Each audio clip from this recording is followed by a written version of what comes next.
देख रहे हैं प्रदेश का नंबर 1 चैनल एबीपी न्यूज। पूर्व मेयर प्रत्याशी आपकी अपनी पुष्पा रावत जी ने पुष्पराज एक आशा ट्रस्ट के तहत आर्थिक रूप से कमजोर वर्ग के बच्चों के उज्ज्वल भविष्य व सुनहरे कल की ओर एक पहल के लिए लिमिटेड सीट ही बची है।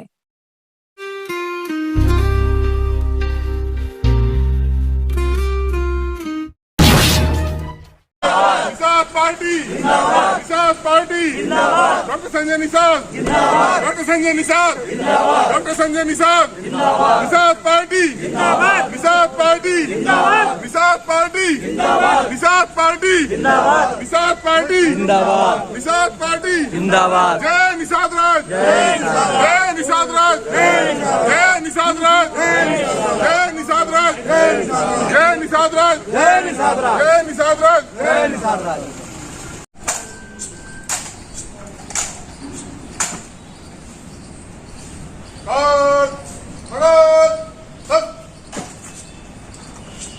श्रीमान गांधी के लिए तैयार है और संतरी खड़ा रहेगा।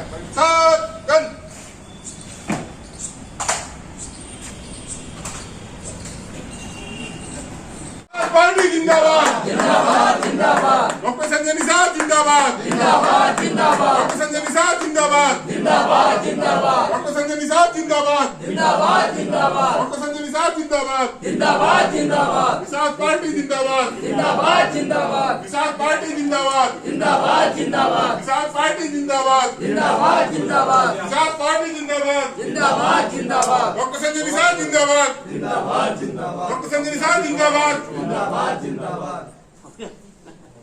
जय निषाद राज, जय निषाद राज, जय निषाद राज।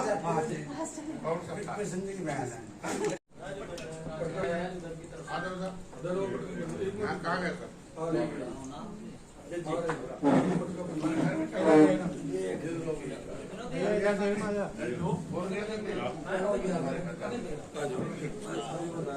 दो मोमेंट ले लो।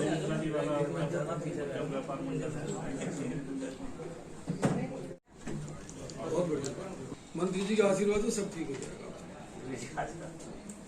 अपना दिवस भी है। पहले तो सभी पत्रकार बंधुओं का, प्रिंट इलेक्ट्रॉनिक सबका जन्माष्टमी के इस ऐतिहासिक पर्व पर आप सब लोगों को शुभकामनाएं। मत्स्य विभाग की गाजियाबाद की उपलब्धियां क्या रही हैं पूरे प्रदेश में, उत्तर प्रदेश सभी जिलों का एक सामंजस्य स्थापित करने में कामयाबी मिली और उत्तर प्रदेश सर्वोत्तम प्रदेश के रूप में मत्स्य उत्पादन में हमें राष्ट्रीय पुरस्कार मिला। ये हम लोग गर्वान्वित हैं और उत्तर प्रदेश अब मत्स्य उत्पादन में आत्मनिर्भर हो गया। हम लगभग 80% अब रोक हमने जो इस प्रदेश का जो राजस्व था दूसरे प्रदेश में जाता था, अब वो आ गया। 20% जो हमारे अभी दूसरे में जा रहे हैं तो उतना हमें दूसरे राज्य से आ जाते हैं, इधर उत्तराखंड और हरियाणा और राजस्थान और दिल्ली से। अब लगभग हम बराबर हो गए। अब मेरा कदम अंतर्राष्ट्रीय मार्केट में हम निर्यात में जाए उत्तर प्रदेश और अंतर्राज्यीय मतलब दूसरे राज्यों में हम निर्यात करें। उसमें पहले मत्स्य विभाग में हमारा वेटलैंड अच्छा खासा है, हमारा जो है लैंड स्टॉक है जो है हम मत्स्य पालन के पहले था कि हमारे पास कि बड़े जल होंगे, बड़ा पानी होगा, खेत होगा, बड़े पॉन्ड्स होंगे, मछली उत्पादन करेंगे, व्यापार करें। अभी आधुनिकीकरण हो गया, अब हम दरवाजे पर भी मछली पाल सकते हैं, टैंक में बना सकते हैं। हम पॉलीथीन से एक टिन सेट घेर के गोल से पॉलीथीन डाल के 2 घंटे के अंदर टैंक बनाया, एरेटर डालें, बायोफ्लॉक डालने की पानी में जो गंदगी होगी मछली का वो बैक्टीरिया खा जाएगा, पानी हमेशा साफ रहेगा, वो हमारा ग्रोथ रेट बढ़ेगा। हमारा $1 ट्रिलियन इकोनॉमिक में उत्तर प्रदेश का अग्रणी भूमिका 27% का ग्रोथ है। और चूँकि ये एनसीआर है तो एनसीआर में कैसे मछलियाँ हमारे जो पोखरे वगैरह इधर उधर थे बहुत, तो पहले 20% पोखरे को आक्स में जाता था और पूरा अब हमने उसका कैप हटवा दिया। अब वो 80% के आसपास हम पोखरों को उत्पादन में ला दिए हैं। आज के दिन में इनके लिए हमने अनुदान की व्यवस्था कर दी 3,20,000 5 एकड़ पर 5 एक तरफ इनके बच्चों को शिक्षा के लिए पैसा आ गया, इनके लिए इलाज के लिए, मकान के लिए, महिला सशक्तिकरण के लिए, तो कई तरह के। और एक बड़ा इसमें है कि हम जो पोखरे हैं गांव के, अब वो ग्राम सभा के विकास में, चूँकि वो पैसा हम पोखरे का हम सरकार नहीं लेती है, बल्कि हमारी जो ग्राम सभा की सरकार है, हम ग्राम सभा में देते हैं और जिससे ग्राम सभा का आय बढ़े और उसके पैसे से हम उस ग्राम सभा में विकास कराने। पहले नदियों में बहुत इलाहाबाद से लेकर हमारे आगरा तक एक ही माफिया रहते थे, हर 5 किलोमीटर पर अब समिति हो गई। पहले समितियाँ एक ज़िले में 1 ही 2 रहती थी, अभी पूरे हमने माननीय गृहमंत्री को धन्यवाद दूंगा कि उन्होंने एक नियम बनाया और उसके हिसाब से 5-5 किलोमीटर का हो गया। अब धीरे धीरे हमारी उत्पादन क्षमता बढ़ रही है, रोजगार के भी साधन बढ़ रहे हैं। तो मत्स्य विभाग में हम लोगों ने लगभग 2020, 21, 22, 23, 24 के ये जितने भी अनुदान देने का था लगभग हमने कंप्लीट कर लिया। 24-25 के कुछ बचे हुए हैं उनको हम पूरा कर रहे हैं, फिर 25-26 पर हम काम करेंगे। तो आज के दिन में हमारे महिलाओं के लिए 60% सब्सिडी है, पुरुषों के लिए 40 है। इसमें हमने मत्स्यपालकों से मिलना भी था। दूसरा, प्रधानमंत्री को धन्यवाद देना था कि हमेशा जब भी मंच पर जाते हैं तो एक बार जरूर मछुआरा और समुदाय के दर्द को, जिनकी आबादी अधिक है, हम लोग मुगलों अंग्रेजों से लड़ने वाले उजड़ने वाले हैं, भूमिहीन हैं और मत्स्य पालन में विकास के मतलब व्यापार के और विकास की बहुत असीम संभावनाएं हैं। तो ये चीज़ें और क्या कर उन्होंने 41,500 करोड़ रुपया दिया 6.5 साल में।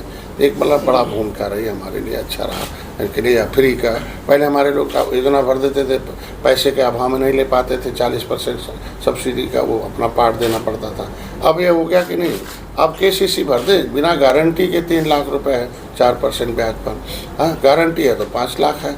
तो इस तरीके से उनको KKC के माध्यम से हम सहायता करेंगे। उनको ट्रेनिंग बहुत चलवाया मैंने, फिर चलवा रहे हैं। तो जब तक ट्रेंड नहीं होंगे तब तक ये आगे नहीं होंगे। ये है 20 अगस्त को हमने पूरे प्रदेश के हर मंडल के हर एक ब्लॉक से, हर एक सेक्टर से, हर गांव से जहाँ जहाँ हमारी निषाद पार्टी के कार्यकर्ता पदाधिकारी हैं, वो 20 अगस्त को ताल कटोरा स्टेडियम में राष्ट्रीय अधिवेशन है। क्योंकि 16 अगस्त 2016 को हमें निषाद पार्टी की आज का दिन स्थापना दिन है। तो आज के स्थापना दिवस के अवसर पर हम सबको बधाई देते हैं कि हमें ये उपलब्धि मिली और राष्ट्रीय अधिवेशन के रूप में हम 20 तारीख को स्टेडियम बुक है, उसमें सभी पूरे देश के लोग आ रहे हैं। एक आवाज़ के साथ आ रहे हैं कि हम लोग तमाम उपजातियों में बटे थे, हम तो निषाद राज के वंशज हैं। हम लोग एक गौरवशाली इतिहास रहा है इस राष्ट्र के निर्माण में और हम कानून से उजड़े लोग हैं, अंग्रेज़ों मुगलों के द्वारा उजड़े लोग हैं। हमें बसाने के लिए व्यवस्था दी गई है, यंथा समय criminal types act inquiry committee यंथा समय ने कहा, उसके आधार पर है। और मोदी जी को धन्यवाद दे रहे हैं कि एक निषाद के घर जाकर चाय पीना, उनका दर्द देखना, तुरंत उसकी व्यवस्था करना। अयोध्या में निषाद राज के उस मंदिर का स्थापना है, निषाद राज किले पर 56 फुट की मूर्ति स्थापित करके पर्यटक का स्थल घोषित करना है। ये सब बजट में एक व्यवस्था करना है इनके लिए। बीमा फ्री का भी एक NFDP एक हमारी योजना है, उसमें हम हर आदमी अपने मोबाइल से नेशनल फिशरी डिजिटल प्लेटफार्म एक बना है कि तुरंत वो मोबाइल से रजिस्ट्रेशन कराए कि हम बस पालन करते हैं और करेंगे, तो उसको 100 रुपये आ जाएगा और हमेशा जानकारी मिलेगी, जुड़ जाएगा और हम लोग उसी को ट्रेंड कराकर आगे हम उसको योजनाओं में हम ऐसे लोग जो इच्छाधारी हैं और जो ज़रूरतमंद लोग हैं उनको हम लोग जोड़ रहे हैं। और हम लक्ष्य से उत्तर प्रदेश बहुत ज़्यादा है दूसरे प्रदेशों का अपेक्षा में, फ्री में बीमा इनका है। तो इस तरीके से तो विशेष रूप से वो जो मेरा 20 अगस्त को जो मेरा राष्ट्रीय अधिवेशन है उसे आपके माध्यम से अपील करना था। और यहाँ गाज़ियाबाद, नोएडा ये नज़दीक हैं यहाँ के लोग और पश्चिम लखनऊ से दूर होने के नाते इधर कार्यक्रम नहीं लग पाते थे। तो कार्यक्रम लगते थे जिले स्तर पर, लेकिन बड़ा कार्यक्रम नहीं था। तो इन लोगों ने कहा नहीं दिल्ली में रखा जाए और हम लोग ये 6 मंडलों के लोग रूट लेवल के लोग आ रहे हैं, बाकी लोग पदाधिकारी आ रहे हैं और प्रदेशों से लोग आए हैं। उसमें हम कार्यकर्ताओं के सुझाव लेंगे, प्रस्ताव लेंगे और उनसे धन्यवाद भी लेंगे कि कितना हमने अपने लक्ष्य के प्रति जो हमारे आरक्षण था, पिछले मुद्दा मेरा था, उस मुद्दे में पिछली सरकारों ने तो बहुत रोड़ा बनी, लेकिन पहली बार है कि 70 साल में पहले मुख्यमंत्री हैं जिन्होंने RGI को पत्र लिखा, RGI ने उसे एक्सेप्ट किया कि मल्ला मजवार उन्होंने सामाजिक न्याय मंत्रालय को लिख दिया। मतलब हमारा एक प्लेटफार्म है जो हम कहते थे मुखों से और हमारे पास कोई प्रमाणिक दस्तावेज नहीं था, लेकिन RGI ने 18 जनवरी को 2023 को लिख के दे दिया कि नहीं केवट मल्ला मझवार अनुसूचित जात के हकदार मेरा गिनती हुई थी। निर्णय जो है चूँकि नोडल विभाग सामाजिक न्याय मंत्रालय है, तो ये एक बहुत बड़ी सफलता, उन्हें धन्यवाद भी देना। पहले भी आवाज़ आज सदन में उठाते थे, लिखित रूप से दिला दिया, अब केंद्र सरकार इसको करे अन्य लोगों को।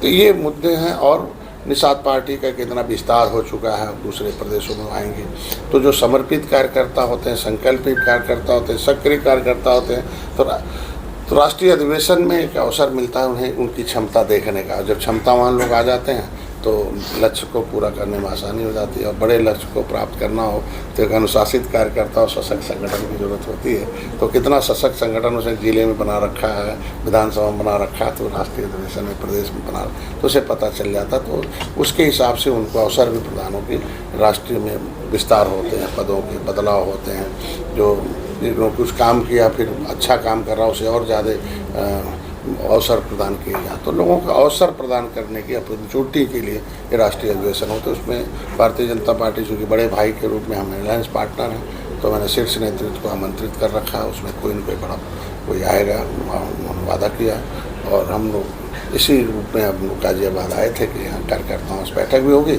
और विभागीय बैठक करके इनका सामंजस्य भी स्थापित करा देंगे। कुछ छोटी मोटी इनकी समस्या होगी अधिकारियों से करके इनको कर देंगे, और गति जो विभाग की है वो त्वरित हो जाए। और अभी सदन में माननीय मुख्यमंत्री जी ने विस्तार से उन्होंने किया। दूसरी बात, जो 2024 का विजन माननीय मोदी जी ने तैयार किया देश को विकसित भारत बनाने का, 100 साल बाद भारत क्या होगा, लोगों की सोच सशक्त आत्मनिर्भर तो बनाया ही है, विकसित बनाया है, लेकिन हम कितना और विकसित हो जाएंगे, कितना हमें लोगों के लिए जो हमारा जो लक्ष्य है आज के दिन में कि हम भारत को कहाँ देखना चाहते हैं, भारत के लोग भारत को कहाँ देखना चाहते हैं, कि इतिहास में हम ऊपर थे, फिर हम नीचे आ गए, फिर हम कैसे ऊपर जाएंगे। तो उस पर सारे लोगों को हम पहला प्रदेश है उत्तर प्रदेश, यहाँ 24 घंटे विधानसभा चला के उस पर चर्चा हुई, और चर्चा में बहुत सार्थक चर्चा हुई, सबके अलग अलग विचार आए।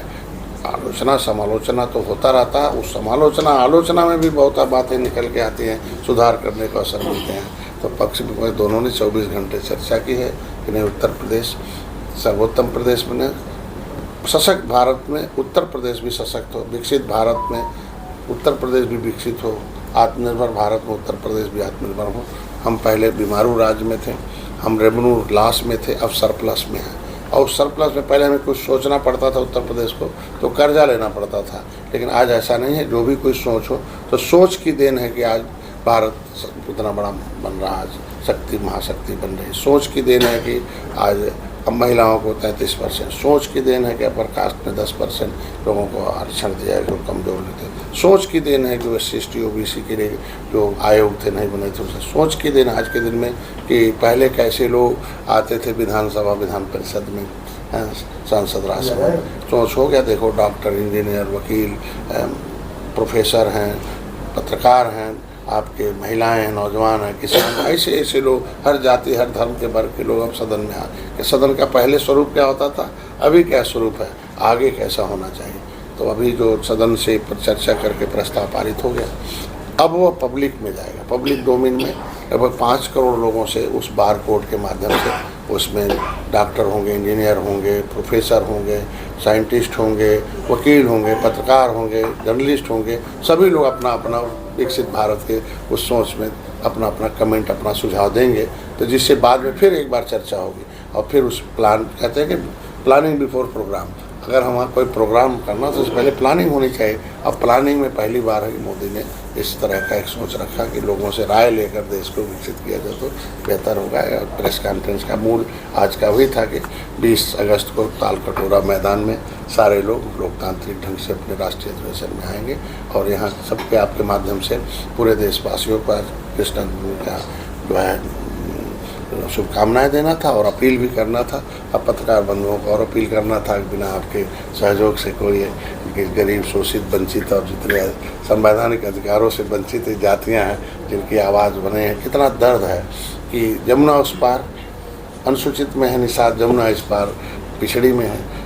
मतलब जमुना उस पार का आदमी जाकर मछली शहर से चुनाव लड़के सांसद बन सकता है यहाँ। तो ये चीज़ें हैं जिन्होंने अंग्रेज़ों को मारा, मुगलों को मारा, लड़ने के नाते उजड़े, दिल्ली के चारों तरफ के निषाद तो और उजड़े जो अंग्रेज़ों मुगलों से लड़े थे, कानून से उजड़ी हुई जातियाँ हैं। तो ये पहला कमीशन जो बना था अंतर समन्वय क्रिमिनल ट्राइब सेट की इंक्वायरी कमेटी 1904-50, ये लागू हो। इनको शिक्षा, स्वास्थ्य, रोजगार है, ये विमुक्ति जनजाति में भी हैं, अनुसूचित में भी हैं, अनुसूचित जनजाति में भी कहीं हैं, पिछड़ी में हैं। तो ये विसंगति दूर हो जाए और जो संवैधानिक रूप से 10 अगस्त 1950 को राष्ट्रपति ने जो नोटिफिकेशन जारी किया था, अभी 16 जून को उत्तर प्रदेश ने जारी किया, उसको परिभाषित करके इस मामले को हल किया जाए, जो कि एकरूपता है और प्रदेशों में हमारे लोग इसकी लाभ उठा रहे हैं और बिना अवसर प्रदान के बेचारे विकास की मुख्यधारा नहीं आ सकते, चूँकि भूमिहीन 80% निशान उजड़े लोग हैं, अशिक्षित लोग हैं, अंग्रेजों के लड़ने के नाते अंग्रेजी नहीं पढ़े, अब बाप नहीं पढ़ा तो बाबा नहीं पढ़ा तो बेटा नहीं पढ़ा, 3 पुश्तों से नहीं पढ़ रहे हैं तो पता चला चौथी पुश्त भी वो ट्राइबल टाइप हो गई है। तो ऐसे में जो अवसर दिया गया संविधान में, कॉन्स्टिट्यूशनल राइट इन्हें मिले, इसीलिए बार बार हम लोग आपके बीच में आते रहते हैं और आपसे आपका आवाज़ हमारी आवाज़ आपके माध्यम से लोग सरकार तक जाती रहती है। ये हमारे आज के प्रेस कॉन्फ्रेंस का मुख्य उद्देश्य था। धन्यवाद।